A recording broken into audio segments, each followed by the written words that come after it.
Sauveur, Jésus-Christ de Nazareth. Nous sommes dans notre chaîne 5 minutes avec le Seigneur Jésus-Christ.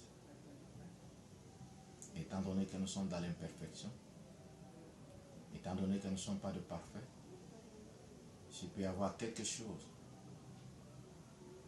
au nom de notre Seigneur, notre Sauveur, acceptez de nous pardonner, acceptez de nous recevoir partout.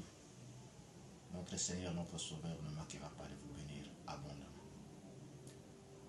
Comme nous l'avons dit dès le début, dans notre chaîne, nous avons des enseignements, nous avons des exhortations, nous avons des prédications et nous aurons aussi des prières. Nous avons déjà commencé un enseignement sur les 7 occupants de l'enfer.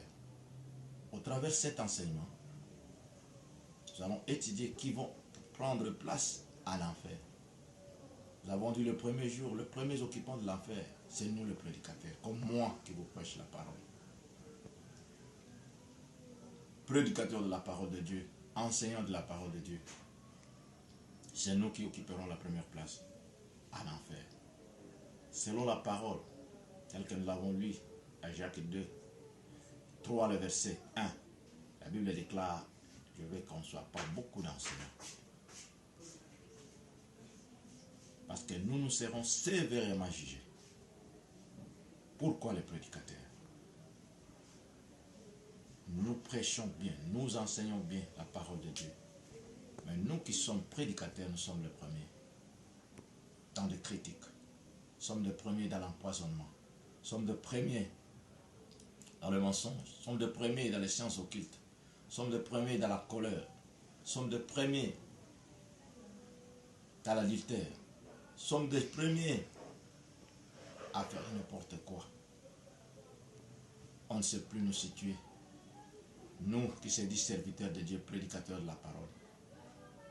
Que chacun fasse l'introspective pour voir comment un autre marche.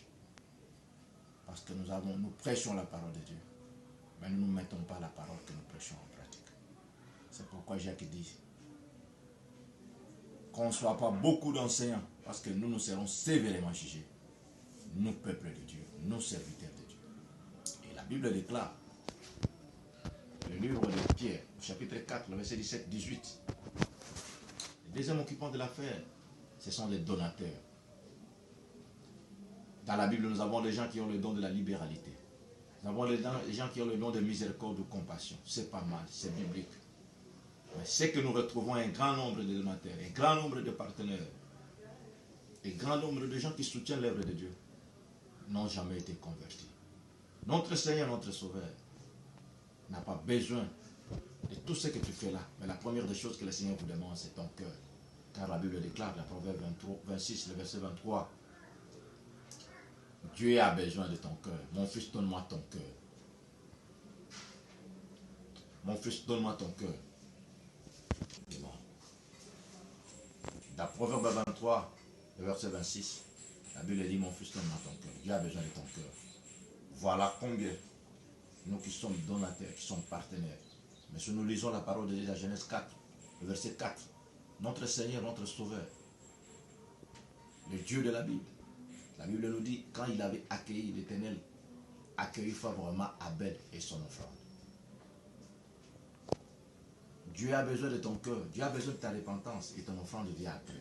C'est ce que nous avons dit, que, et là c'est les conjonctions de coordination. Vous ne pouvez pas dévancer avec les offrandes sans que ton cœur n'appartient pas au Seigneur. C'est ce que nous aurons dit dans Isaïe 42, le verset 6. La Bible dit, moi l'Éternel, je t'ai appelé pour le salut. Premièrement pour le salut. Et même dans 2 Thessaloniciens, chapitre 2, je crois, le verset 12. La Bible nous dit aussi même travailler pour notre salut. Toi, donateur, toi, partenaire, communément dans plusieurs églises, on les appelle comité de soutien. Les autres appellent les donateurs, le partenaire. Et ils ne voient que leur contribution dans l'œuvre, mais leur cœur, ils sont dans la polygamie, ils sont dans l'ivrognerie, ils sont dans les adultères, ils sont dans la magie, ils sont dans tout ce qui est de ce monde.